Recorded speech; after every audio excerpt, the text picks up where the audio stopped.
Olá, pessoal. Eu sou Cila Mota, do programa Agenda Global do Energy Channel TV. Hoje estou aqui na EDP Brasil com o Diogo Baraban, diretor comercial. Diogo, muito obrigada pela sua receptividade e eu gostaria de começar essa conversa falando sobre a expectativa da EDP em relação à abertura total do mercado. Muito bom. Obrigado pelo convite, obrigado pela oportunidade aqui da gente poder conversar um pouquinho. Acho que falar de abertura de mercado livre é algo que a gente já ouve há muitos anos, especialmente para quem já está no setor, né? A gente fala de cerca de 20 anos, já se comentava sobre isso. E agora a gente começou a ver um pouco mais de materialidade quanto a isso, né? Então, essa primeira liberalização, né? Essa parte da liberalização agora para todos os consumidores do grupo A, todos esses que estão em alta e média tensão, já foi um passo, um avanço para a gente poder ter ali mais alternativas para esse tipo de consumidor em termos de custo, em termos de energia renovável. As soluções, na sua grande maioria das vezes, são de energias de fonte incentivadas, né, como solar, eólica, biomassa, etc. E a expectativa, na prática, o que a gente viu ao longo desse ano, né, um pouquinho do ano passado já, e ao longo desse ano foi que superaram, né, foram superadas essas expectativas, né. Tivemos uma adesão, vamos chamar assim, para a solução e para essa oportunidade de migração para o Mercado Livre muito acima do que nossos cenários previam, né? E outro fator também preponderante foi a questão do crescimento e o aumento da quantidade de comercializadoras varejistas, né? Então, essas que são responsáveis pela migração por esses clientes, vamos chamar assim, essas pequenas e médias empresas que estão no grupo A, né, que elas, pela regra, só podem migrar via um comercializador varejista. Esse número cresceu assustadoramente. Assim, para a gente, como EDP, como sendo hoje um dos maiores players do setor de energia e um dos precursores da comercialização varejista, né, nós estamos atuando nesse mercado desde 2000, no Mercado Livre desde os primórdios, mas no Mercado Livre varejista desde 2018, quando a gente começou a operar na varejista, né? Então a gente apostou nesse mercado, né? E a gente viu uma crescente nos nossos concorrentes agora.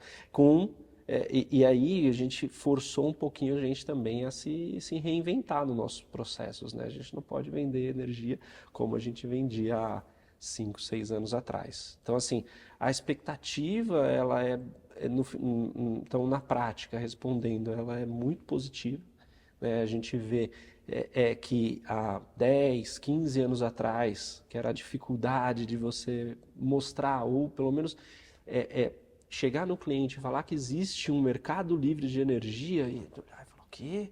O que é isso? Aquele Como caminhão assim? amarelo que entrega Sim, encomendas. mas como é que vai fazer aqui com o fio? Você vai trazer outra linha? Aham, Essas coisas que a gente ouvia, né, na sim. época que estava tava nessa batalha, já não é tão, né, não é tão.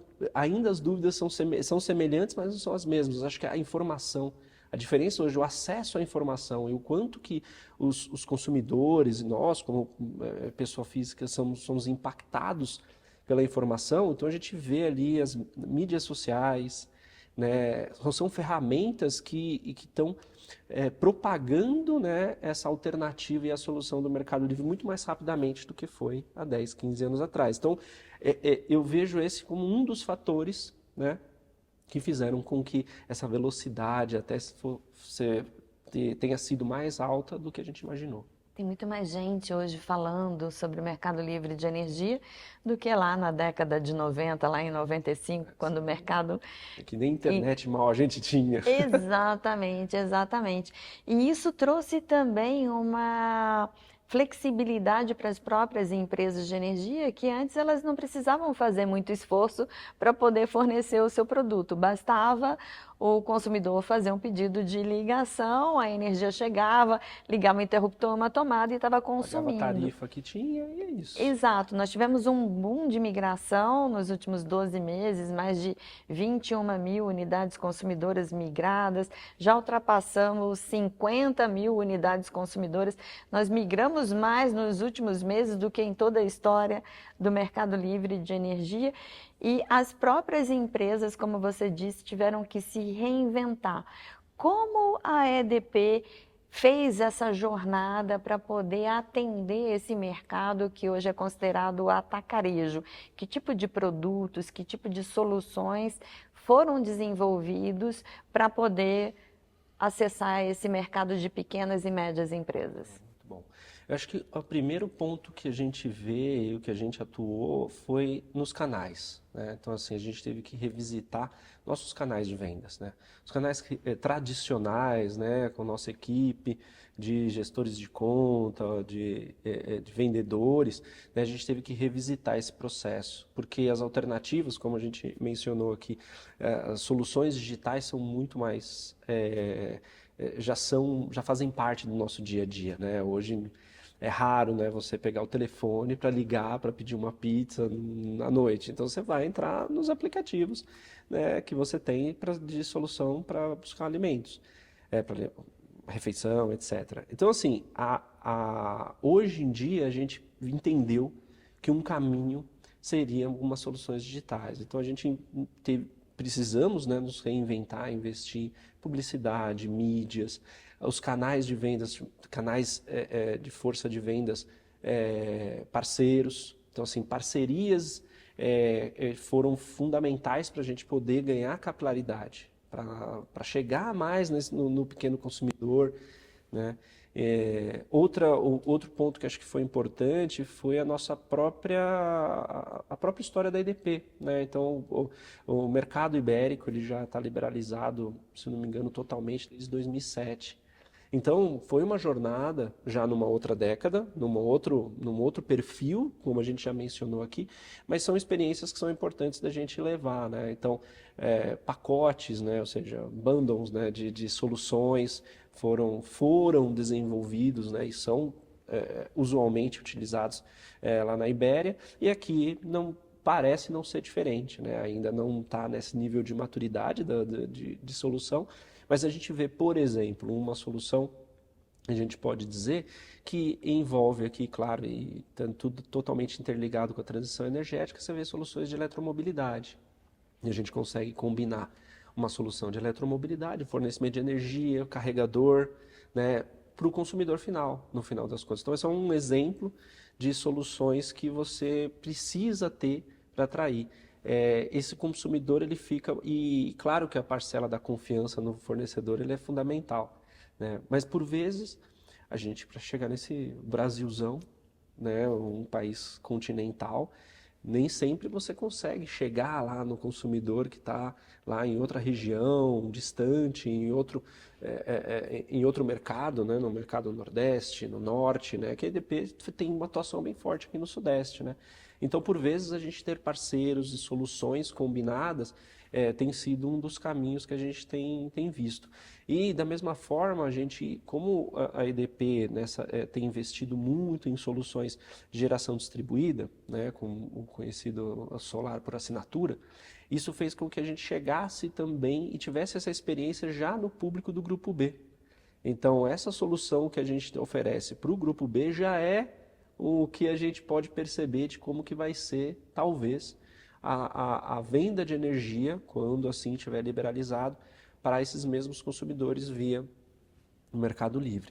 Então a gente percebe que essas soluções e como a gente impacta esse consumidor, como a gente fornece a jornada da experiência do cliente, nunca fez tanto sentido nesse mercado de energia como tem feito hoje, né?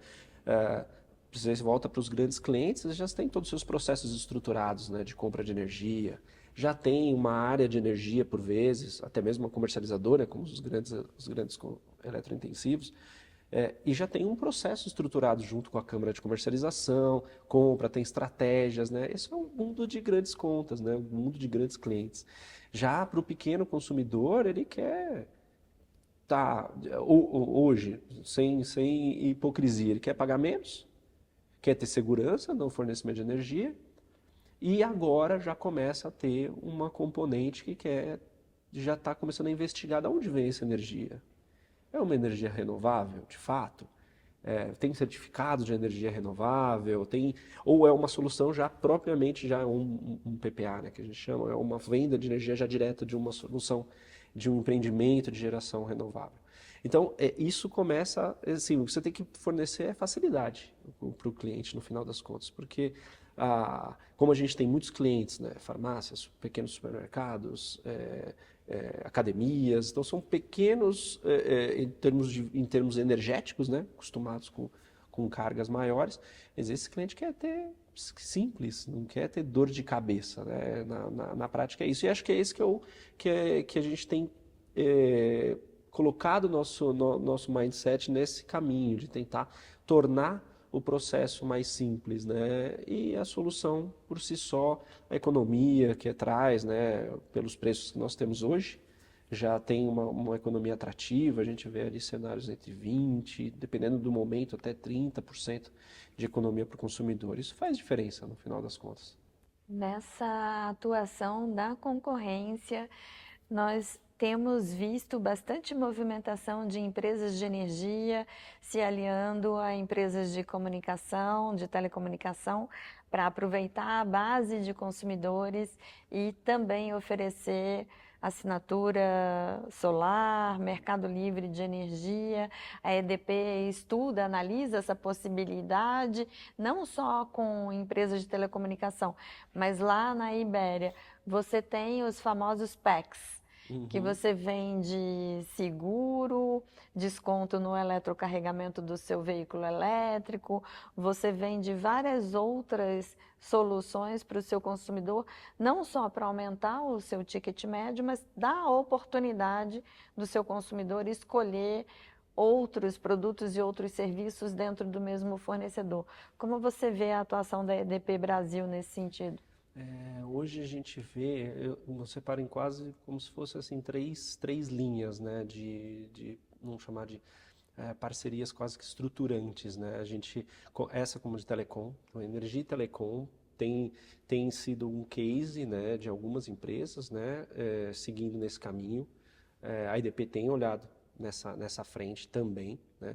A gente vê, como a gente falou antes também, pacotes de energia, empresas de gás com empresas de energia também buscando algum tipo de sinergia ou parceria, e também as empresas do setor bancário, né? Então a gente vê ali soluções bancárias com energia. Então assim, são três, vamos dizer assim, três grandes que a gente observa. Tem muitos outros, né?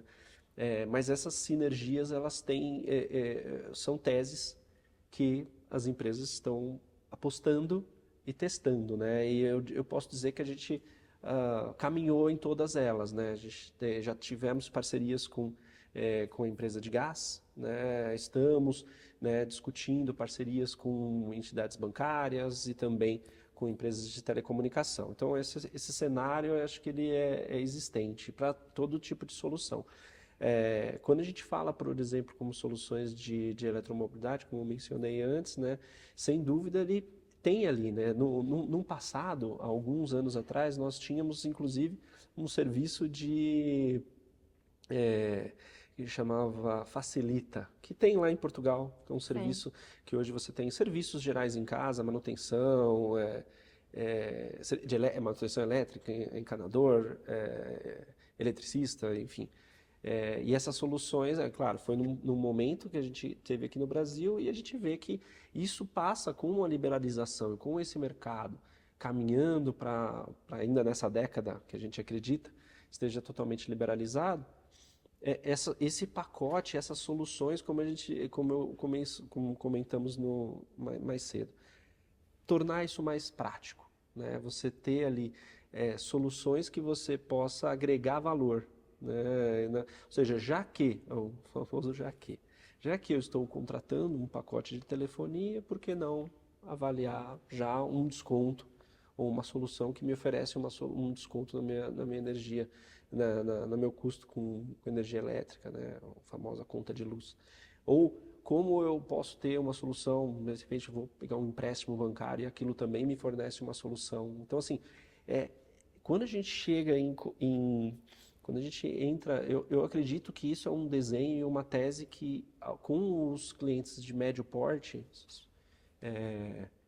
empresariais, vai ser um teste para perceber isso. Porque quando a gente chega no consumidor final, propriamente dito, depende muito do valor da conta, né? Você pensa, nossa, eu vou ter uma conta de 150, R$ 200, né? Eu vou ter uma economia de 20%, um exemplo, né? Então eu estou falando aqui de R$ 40 por mês, né? De, como que eu vou ter um incentivo para eu parar o meu dia para ter essa economia, né? E às vezes é uma solução que vem num pacote, né? Vem num pacote e falou, opa, já que eu vou ter que contratar um outro serviço, por que não avaliar um desconto na minha fatura de energia? Isso pensando, quando abrir isso, eu diria assim, para todos nós como consumidores, finais. Então, assim, é uma forma de enxergar diferente, né, hoje. Isso tanto vai ser uma jornada de educação para o consumidor, também pensar disso, mas como assim eu vou comprar minha energia? É só conectar e chega a fatura e eu pago e está tudo certo. Não, eu vou ter outros caminhos e eu acho que o mercado vai... Eu ainda acredito que ainda vão ter muitas outras teses a serem validadas com diferentes formatos para que chegue, no final das contas, uma energia né, de preferência renovável para o consumidor. Eu vejo que um grande desafio do mercado livre de energia no Brasil é fazer com que o consumidor siga as nossas orientações para contratar energia nos momentos, nas janelas de oportunidade que a gente costuma falar, para preservar o desconto. Como a EDP faz para manter esse consumidor sempre engajado e renovando os seus contratos dentro dessas janelas de compra para preservar esse desconto? Não, essa sem dúvida. E aqui eu digo, os grandes clientes, por vezes, a gente tem percebido que quando a gente consegue entregar um serviço de qualidade, fala serviço, né? Porque essa é a sensação, né, que o cliente tem, não é de estou comprando um produto, Sim. eu estou comprando um serviço. Né? Quando a gente consegue entregar um serviço de qualidade, a gente percebe que as taxas de renovação e retenção da turma, desses novos entrantes no mercado, acaba sendo até maior. A gente tem índices mais elevados de retenção e renovação para os clientes, para esses novos clientes que estão chegando, que se sentem confiantes e têm ainda uma percepção de economia. É claro que isso depende da janela, né? Como você bem mencionou, né? As janelas de oportunidade, que por vezes depende de como o cliente entende isso, ele pode entender, não, agora não, eu vou esperar, vou apostar. Então, assim, esse é a vida da gestão desses clientes, né? Por vezes a gente consegue convencê-los, né? Demonstrando, mas eu acho que isso é uma construção, né? Uma construção de confiança, né? Eu sempre digo isso para toda a equipe, né? Você tem que fazer jus a isso. Então, quando você consegue comprovadamente mostrar, não, o que você comentou, de fato, foi um caminho que aconteceu, e ele pegando confiança, isso vai aos pouquinhos, né? Então, assim, é um relacionamento. A gente ainda vê, apesar de tudo que a gente falou com soluções digitais, ainda o relacionamento com energia pelo grupo que a gente tem hoje ainda no mercado, ainda vê que é uma venda porta a porta, ainda tem a necessidade ou a proximidade de você ter ali uma relação interpessoal, né? É claro que eu não vejo assim para todas vamos dizer assim, para todo tipo de cliente, mas hoje ainda tem. Então, ou seja, você prestar um serviço de qualidade ainda faz diferença para você renovar. Estamos testando a baixa tensão para o residencial com 4 cooperativas. É um piloto que vai durar aí aproximadamente 2 anos para poder ver qual é a reação do consumidor residencial nessa contratação, nessa migração. Você acha que nós já estamos preparados? Como é que a EDP tem visto esse piloto e como ela está se preparando para atender esse público residencial que nós estamos falando aí de cerca de 90 milhões de unidades consumidoras no Brasil?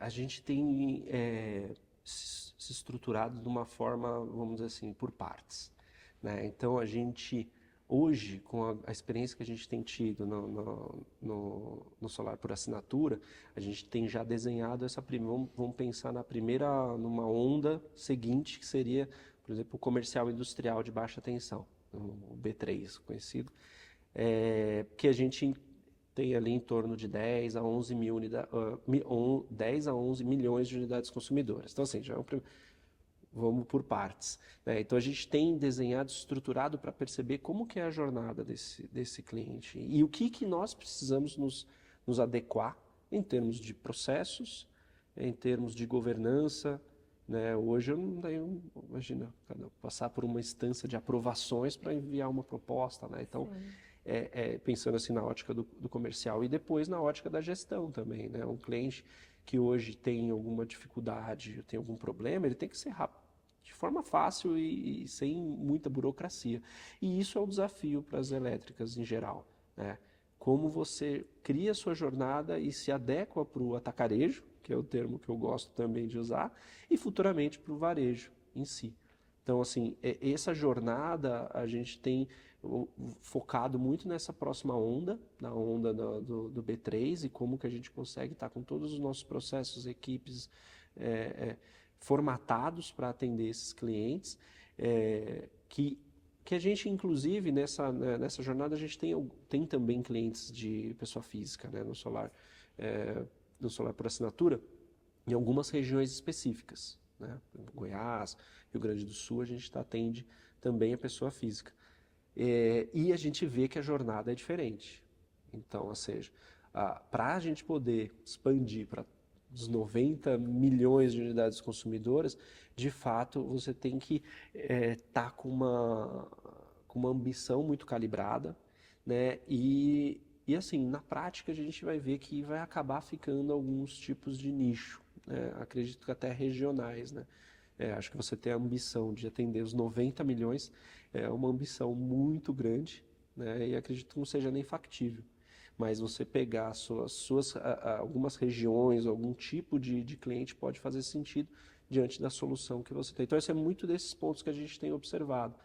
Se vai ser uma atuação regionalizada, né, quando expandir de fato, se vai ser por algum tipo de segmento, algum tipo de cliente, né, você tem ali a persona do cliente, qual persona vai ser que vai ter interesse por ser um cliente da EDP, né? Então, são essas discussões, mas ainda tem um caminho ainda longo pela frente de testes, de maturação, de pilotos, né? Acho que vão ser muitos pilotos aí. Acho que um dos pontos que a gente tem falado bastante aqui, que eu acho que a gente vai ter que testar bastante. Então, vão ter projetos, começam, não deu certo, tem que ser rapidamente. Então, a gente vai ter que usar um pouquinho, quase como a expertise que a gente tem também na gestão de startups, né? Hoje a EDP tem um Venture Capital, né? E a gente sabe como que a gente gere e tem participação em algumas empresas, algumas startups. Então, por vezes, a gente enxerga algumas oportunidades via as startups, que ela de fato tem uma agilidade, tem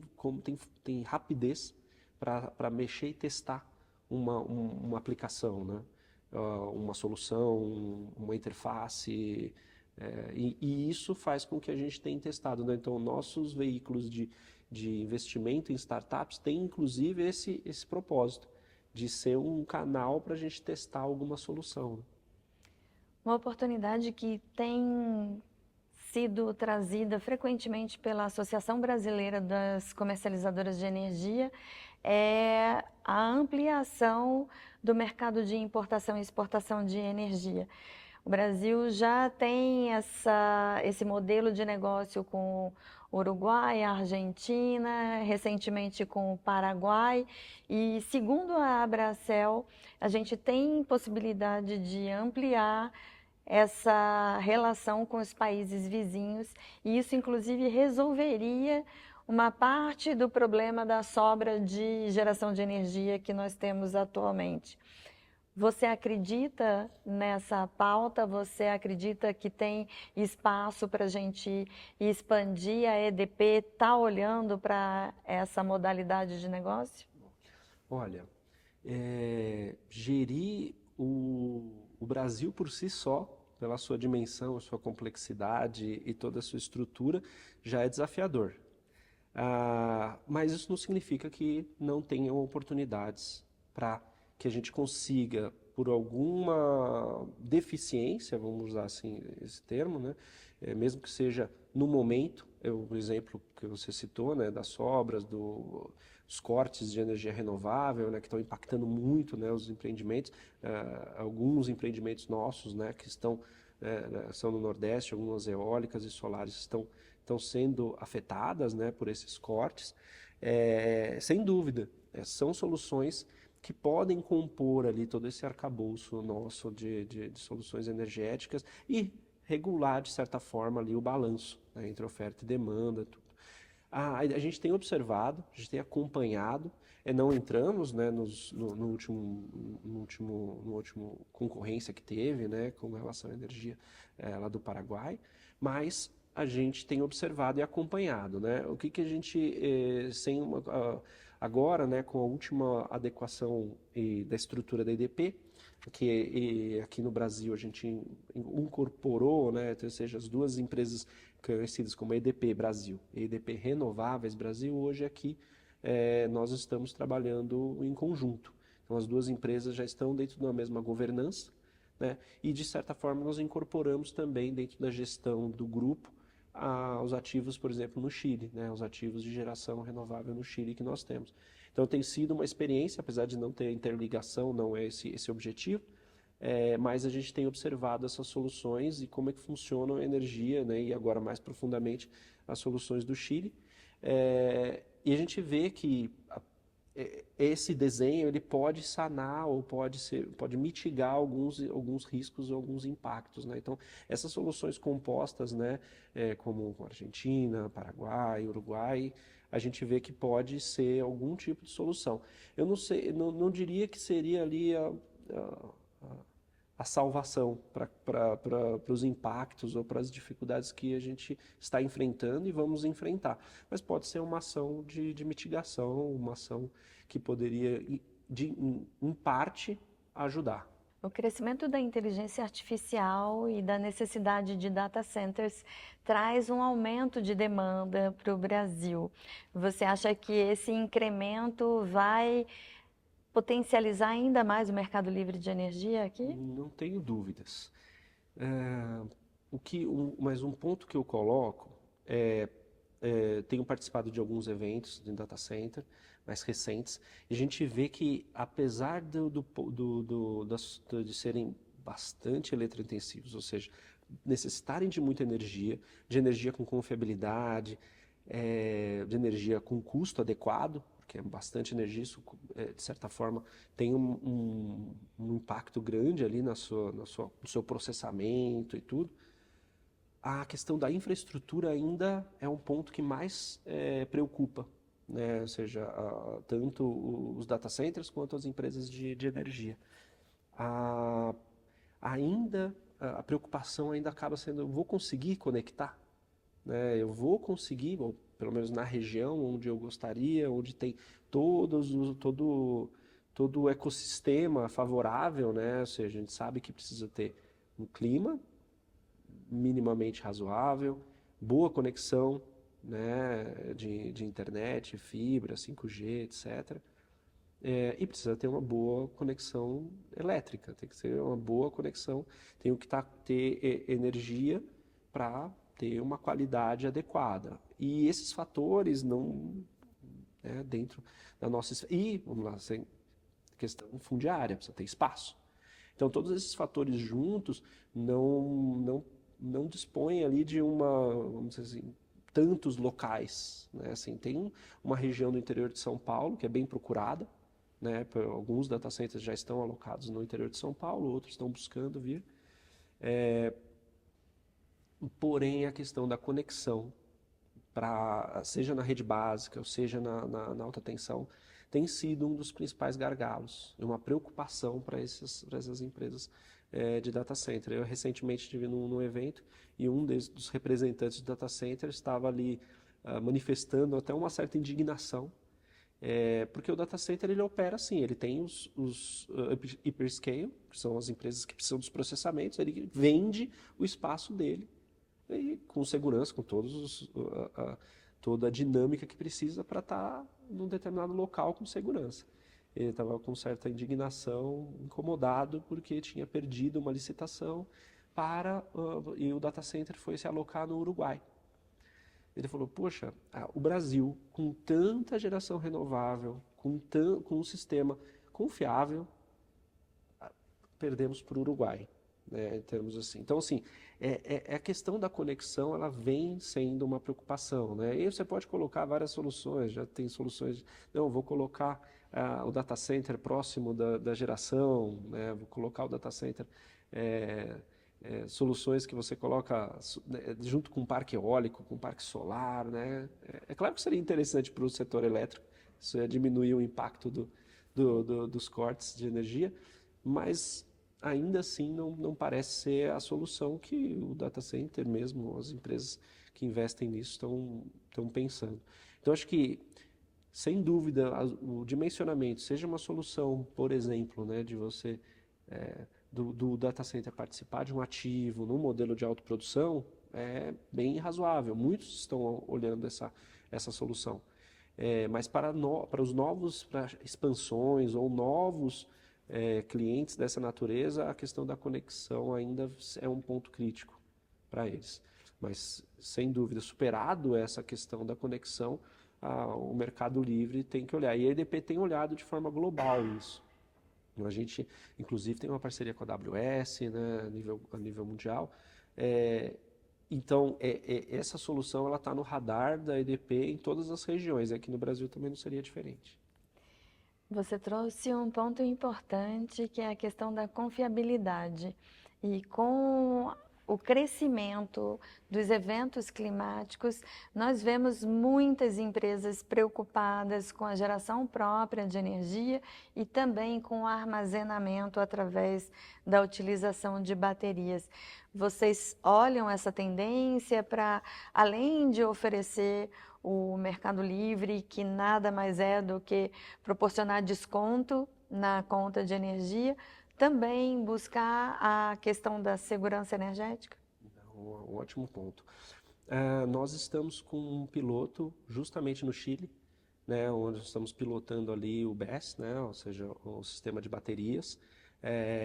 Nós tivemos uma experiência aqui no ano passado, onde nós tivemos um hub de carregamento aqui em São Paulo, né, que no A-Lounge, que ficava na região de Pinheiros, em São Paulo, onde tinha ali também baterias. Então foi um P&D, né, um programa de pesquisa e desenvolvimento da ANEEL, que nós participamos, e tinha ali uma solução de carregamento, né, de armazenamento, desculpa, que propiciava ali, era para entender como que o armazenamento conversava com as recargas e como isso poderia otimizar, né, o uso do sistema. Isso foi interessante porque nós tínhamos carregadores rápidos e ultra rápidos, que demandam ali, que puxam, né, uma certa demanda, que necessitam, por vezes, uma entrada em média tensão. Porém, com o armazenamento, a gente conseguia fazer com que essa entrada ficasse em baixa tensão. Não tivemos a necessidade de subir a tensão da entrada, porque a solução de armazenamento fazia esse papel de aumentar a potência e a capacidade de entrega do eletroposto. Então, a gente tem observado, seja através desses programas de P&D, seja agora através do programa da solução de baterias lá no Chile, em como acomodar todas essas soluções. E é bem curioso, porque quando a gente começa a ver, a gente fala assim, nossa, é muita solução, né? São muitas alternativas, né? Para poder orquestrar isso dentro do sistema, né? E aí a gente entra também no aspecto regulatório, né? A gente vê como que isso funciona, como que as regras também do setor facilitam e propiciam esse tipo de solução para o mercado, né? Então, mas é algo que a gente estamos pilotando em algumas regiões para futuramente chegar também como uma solução para o consumidor, uma solução já para o consumidor, que isso é com base nesses pilotos. Para o consumidor que quer escolher o mercado livre de energia, quais são os principais pontos de atenção que ele deve ter ao contratar uma empresa para fornecer esse contrato de energia no mercado livre para ele? Eu gosto de comentar sobre alguns aspectos, né? Eu acho que você precisa observar. Essa empresa ela tem geração própria? Acho que é um ponto de observação. Quando eu digo geração própria e ativos, né? Eu diria assim, por exemplo, tem um ativo de distribuição, ativo de transmissão, sim. Por quê? Numa situação em que você não tenha, ou que tem alguma situação de desconforto na questão do preço, porque o preço ele oscila. Então, você tem que estar com uma empresa segura do tipo que vai conseguir te entregar energia naquelas condições que você acordou. Então, esse acho que é o principal ponto que a gente sempre recomenda. E empresa grande, empresa pequena, é relativo. Né? Porque, no final das contas, se a empresa tem uma solidez, tem uma história aqui, tem uma história no Brasil, tem pessoas competentes, tem ativos, né? Isso te dá mais segurança, né? Mais segurança para você optar para falar, não, se tiver alguma questão de alguma variação significativa de preço, eu não corro o risco de ficar da minha comercializadora não honrar com seus compromissos, né? Esse acho que é um principal ponto, né? E, de certa forma, a gente olhar as condições que ela mesma oferece, né? Então, ou seja, tem confiabilidade, é uma empresa sólida e tem um preço competitivo, ou uma condição, eu digo preço, às vezes até modo de dizer, mas ele fornece, tem uma condição favorável para você aderir, tem um processo tem uma condição para que eu esteja no Mercado Livre de uma forma fluida, né? Eu diria que acho que esse é o principal caminho, mas eu colocaria nessa ordem. Eu olharia primeiro solidez e confiança e depois você vê o preço, porque senão eu já vi exemplos aí de barato que saiu caro. Com certeza. Diogo, muito obrigada pela sua participação. Queria te convidar para fazer as suas considerações finais, principalmente para quem está nos assistindo em outros países, e agradecer mais uma vez a receptividade e o acolhimento. Obrigado. Eu que agradeço pela oportunidade. Eu acho que é muito importante esse tipo de conversa. E a Cila é uma amiga já de longa data, então ainda fico mais feliz de poder estar contribuindo. Eu acho que essas discussões, e acho que é um papel nosso, acho que como empresa e papel social da empresa, mostrar que tem caminhos, né, que a gente costuma ouvir, a gente está no mercado há muito tempo e ouve, essa energia é muito cara, essa energia no Brasil, não sei o quê. Não, energia no Brasil, a gente tem que olhar um pouco assim. Se a gente vê agora na Europa, em vários setores, em vários momentos, a energia ficou muito superior ao que a gente paga aqui no Brasil. Então, às vezes, é importante ter essa conversa para ver o que está acontecendo no mercado, o que empresas como a EDP está fazendo, está observando, está olhando, está trabalhando para que esse mercado se torne ainda mais livre do que a gente tem hoje. Então, acho que essa acho que era uma mensagem que eu queria deixar e agradecer pela conversa mais uma vez. Obrigado. Muito obrigada. Bom, pessoal, chegamos ao fim de mais um episódio do Agenda Global do Energy Channel TV. A gente te espera no próximo episódio aqui mesmo. Até mais!